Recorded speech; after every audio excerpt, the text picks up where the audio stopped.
शंकराचार्य होने का प्रमाण मांगने पर भड़के स्वामी अभिमुक्तेश्वरानंद ने वाराणसी में एक प्रेस कॉन्फ्रेंस करके सीधे मुख्यमंत्री योगी आदित्यनाथ को निशाने पर लिया। शंकराचार्य ने कहा कि अब मुख्यमंत्री को हिंदू होने का प्रमाण पत्र देना पड़ेगा। गौहत्या नहीं रोकने वाले असली हिंदू नहीं हो सकते हैं। अगर आप हिंदू हैं तो 40 दिन के अंदर यूपी में गौहत्या पूरी तरह से रोककर और गौमाता को राज्य माता घोषित करके दिखाएं, यही आपका प्रमाण पत्र होगा। स्वामी अभिमुक्तेश्वरानंद और यूपी सरकार के बीच टकराव के बाद अब समाधान की कोशिश हो रही है। लखनऊ के 2 बड़े अधिकारी शंकराचार्य को मनाने की कोशिश में जुटे हैं। प्रशासन की कोशिश है कि स्वामी अभिमुक्तेश्वरानंद प्रयागराज माघ मेले में आकर माघ पूर्णिमा का स्नान करें। शंकराचार्य ने इसके लिए मेला प्रशासन के सामने 2 शर्तें रखी हैं। पहली शर्त मेला प्रशासन के माफी मांगने की और दूसरी शर्त यह है कि सम्मान के साथ अधिकारी शंकराचार्य को स्नान के लिए लेकर जाएं।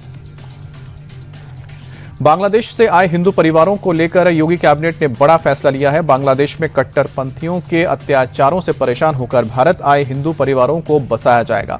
मेरठ में हो रहे विस्थापित हिंदू परिवारों को योगी सरकार घर बनाने के लिए जमीन देगी।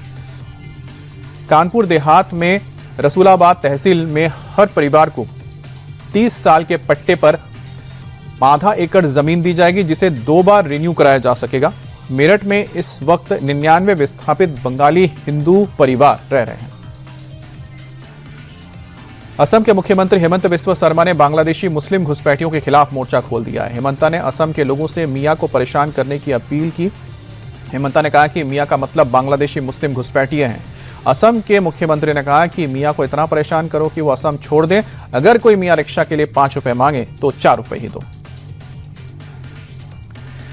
गुजरात एटीएस ने नवसारी में गिरफ्तार आतंकी फैजान के हवाले से बड़ा खुलासा किया है। इस्लाम और पैगंबर के खिलाफ बयान देने वाले यूपी के 7 हिंदूवादी नेता फैजान शेख की हिटलिस्ट में थे। फैजान ने इन सभी को मारने का प्लान भी बनाया था। फैजान ने जिन लोगों के नाम लिए हैं वो सभी हिंदूवादी हैं और गौरक्षक से जुड़े हुए हैं। रामपुर का रहने वाला फैजान पेशे से दर्जी है। उसने अपनी साजिश को अंजाम तक पहुंचाने के लिए पिस्टल भी खरीदी थी। जोधपुर में साध्वी प्रेम बाईसा की मौत के मामले में कई शक और सवाल उठ रहे हैं। शक की सुई साध्वी के पिता की तरफ भी घूम रही है, जिसकी वजह से एक सोशल मीडिया पोस्ट दरअसल साध्वी की मौत के 4 घंटे बाद उनके सोशल मीडिया अकाउंट से पोस्ट जारी हुआ था, जिसने मामले को और उलझा दिया। पिता ने सफाई देते हुए कहा कि ये पोस्ट उन्होंने नहीं करवाया था। अब पुलिस इस पूरे मामले की जांच में जुट गई है और साध्वी का मीडिया हैंडल करने वालों से पूछताछ हो रही है। जयपुर में फुटपाथ और सड़कों पर बने अवैध मंदिरों को हटाया जाएगा। जनहित याचिका पर सुनवाई करते हुए राजस्थान हाईकोर्ट ने यह निर्देश जारी किया है। कोर्ट ने फुटपाथ और सड़क पर बने अवैध मंदिर को हटाने और मूर्तियों को दूसरे मंदिर में शिफ्ट करने के निर्देश दिए हैं। मामले में अगली सुनवाई 4 फरवरी को होगी। आपको बता दें कि पहले भी अवैध अतिक्रमण को लेकर याचिका दायर की गई थी, जिस पर कार्रवाई कर नगर निगम ने अतिक्रमण हटा दिया था, लेकिन मंदिर को नहीं हटाया गया था। तिरुपति लड्डू विवाद के मामले में सीबीआई की विशेष जांच टीम यानी कि एसआईटी ने कोर्ट में फाइनल चार्जशीट दाखिल कर दी है। फाइनल चार्जशीट के मुताबिक लड्डू प्रसाद में पशु चर्बी की पुष्टि नहीं हुई है। अब इसे लेकर राज्य का सियासी पारा एक बार फिर से चढ़ गया है। वाईएसआरसीपी ने सीएम नायडू और डिप्टी सीएम पवन कल्याण से झूठे आरोप लगाने पर माफी मांगने की मांग की है। वाईएसआरसीपी ने कहा है कि सीएम नायडू ने लोगों की धार्मिक भावनाओं के साथ खिलवाड़ किया है। हालांकि एसआईटी ने अपनी चार्जशीट में साफ कहा है कि मिलावटी घी का इस्तेमाल जरूर हुआ था। राजस्थान के कोटपुतली में चंपाला वाले भैरोजी मंदिर के 17वें वार्षिक उत्सव में अजब गजब तस्वीर देखने को मिली है। यहाँ महाप्रसाद तैयार करने के लिए आधुनिक मशीनों का इस्तेमाल किया गया। तस्वीरों में आप देख सकते हैं कि कैसे जेसीबी की मदद से घी और शक्कर को मिलाया जा रहा है। इस पूरी प्रक्रिया के दौरान 651 क्विंटल महाचूरमा तैयार किया जाएगा, जिसका वीडियो सोशल मीडिया पर चर्चा का अब विषय बना हुआ है। यूरोपियन यूनियन से डील के बाद अमेरिका की टेंशन बढ़ रही है। इस बीच भारत के विदेश मंत्री जयशंकर अगले हफ्ते अमेरिका के दौरे पर जाने वाले हैं। उससे पहले जयशंकर ने भारत में अमेरिका के राजदूत और ट्रंप के करीबी सर्जियो गोर से मुलाकात की है। दोनों के बीच व्यापार और डिफेंस सेक्टर को लेकर बातचीत हुई है। विदेश मंत्री जयशंकर के अमेरिकी दौरे के दौरान दोनों देश ट्रेड डील को लेकर नई कोशिश कर सकते हैं। सर्जियो गोर ने जयशंकर से मुलाकात के बाद सोशल मीडिया एक्स पर लिखा, और भी बहुत कुछ आने वाला है, देखते रहिए, जिससे ट्रेड डील को लेकर पॉजिटिव संकेत मिल रहे हैं। रक्षा क्षेत्र में भारत आत्मनिर्भर बनने के लिए बड़ा कदम उठाने जा रहा है। जर्मनी के साथ जल्द ही $10 बिलियन की पनडुब्बी डील कर सकता है। दोनों देशों के बीच बातचीत अंतिम दौर में है। मार्च के अंत तक जर्मनी के रक्षा मंत्री भारत दौरे पर आ सकते हैं और उसी दौरान डील पर साइन होने की संभावना है। जर्मनी की TKMS कंपनी के साथ मिलकर भारत की सरकारी कंपनी MDL इन पनडुब्बियों का निर्माण करेगी। इस सौदे में टेक्नोलॉजी का भी पूरी तरह से ट्रांसफर होगा। महात्मा गांधी की आज 78वीं पुण्यतिथि है। इस मौके पर राजघाट पर श्रद्धांजलि कार्यक्रम हुआ। कार्यक्रम में राष्ट्रपति द्रौपदी मुर्मू, पीएम नरेंद्र मोदी, रक्षा मंत्री राजनाथ सिंह समेत कई बड़े नेता शामिल हुए। राष्ट्रपति और पीएम ने बापू की समाधि में फूल चढ़ाकर श्रद्धांजलि दी। पीएम मोदी ने कहा कि बापू का व्यक्तिगत देशवासियों को हमेशा प्रेरित करता रहेगा। उन्होंने हमेशा स्वदेशी पर जोर दिया, जो विकसित और आत्मनिर्भर भारत के हमारे संकल्प का आधार स्तंभ है। बिहार की नीतीश सरकार ने डीलबाज सरकारी कर्मचारियों की नकेल कस दी है। बिहार सरकार ने सरकारी कर्मचारियों के सोशल मीडिया इस्तेमाल को लेकर बड़ा फैसला लिया है। अब सरकारी कर्मचारी को सोशल मीडिया अकाउंट खोलने से पहले इजाजत लेनी होगी। सरकार ने स्पष्ट किया कि सोशल मीडिया पर आपत्तिजनक टिप्पणी करना, विवादित पोस्ट डालना या सरकारी नीतियों का व्यक्तिगत राय देना गंभीर कदाचार माना जाएगा। मध्य प्रदेश के शिवपुरी में बीजेपी विधायक रमेश खटीक के शिक्षक भाई भागचंद की चेकिंग के दौरान सिपाही से झड़प हो गई। इसका वीडियो सोशल मीडिया पर वायरल हो रहा है। दरअसल नेताजी के भाई किसी की बाइक छुड़ाने थाने पहुंचे थे बिना हेलमेट के।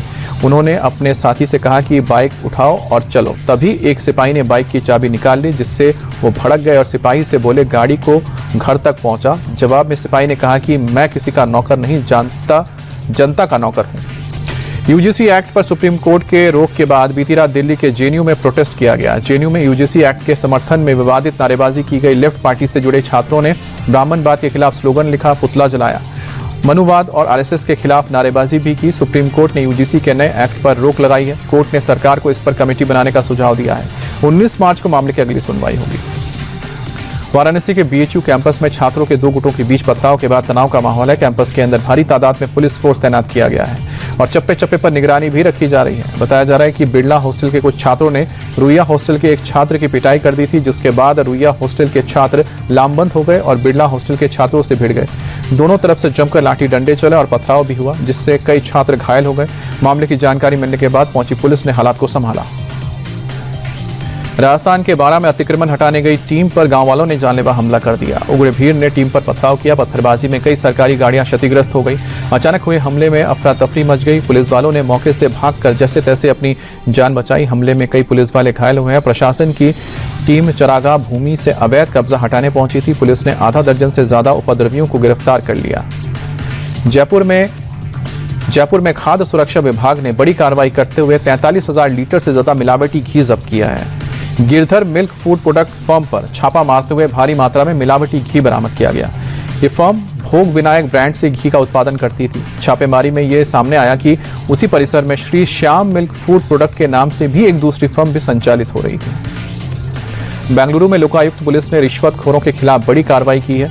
केपी अग्रारा पुलिस स्टेशन से जुड़े एक पुलिस इंस्पेक्टर को 4 लाख रुपए की रिश्वत लेते रंगे हाथों दबोचा गया। आरोपी इंस्पेक्टर ने एक चिट फंड से जुड़े धोखाधड़ी के मामले में एक आरोपी की मदद के नाम पर पैसे मांगे थे। आरोपी ने इंस्पेक्टर को पहले 1 लाख रुपए दिए थे, लेकिन बाद में इंस्पेक्टर ने और पैसे की मांग की।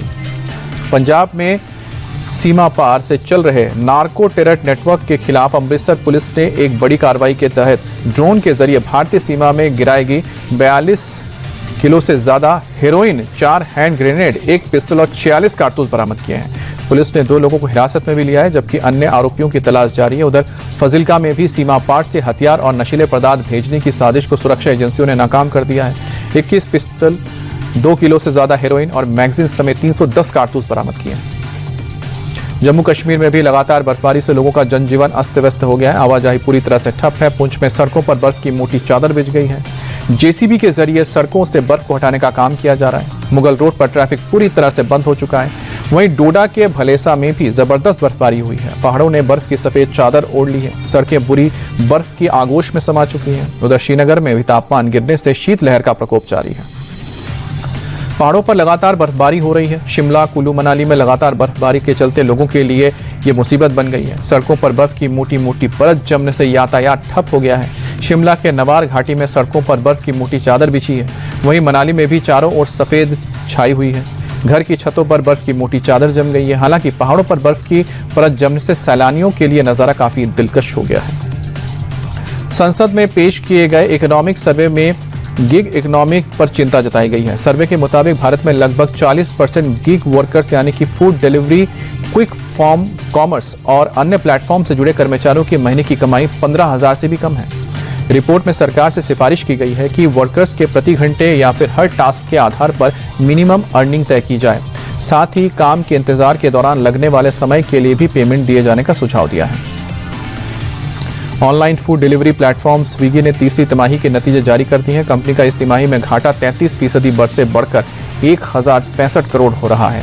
पिछले साल कंपनी को 799 करोड़ का घाटा हुआ था। वहीं कंपनी के ऑपरेशनल रेवेन्यू में 54% की बढ़ोतरी हुई है। तीसरी तिमाही में कंपनी का रेवेन्यू 6148 करोड़ रुपए रहा, जबकि पिछले साल कंपनी ने 3993 करोड़ का रेवेन्यू जनरेट किया था।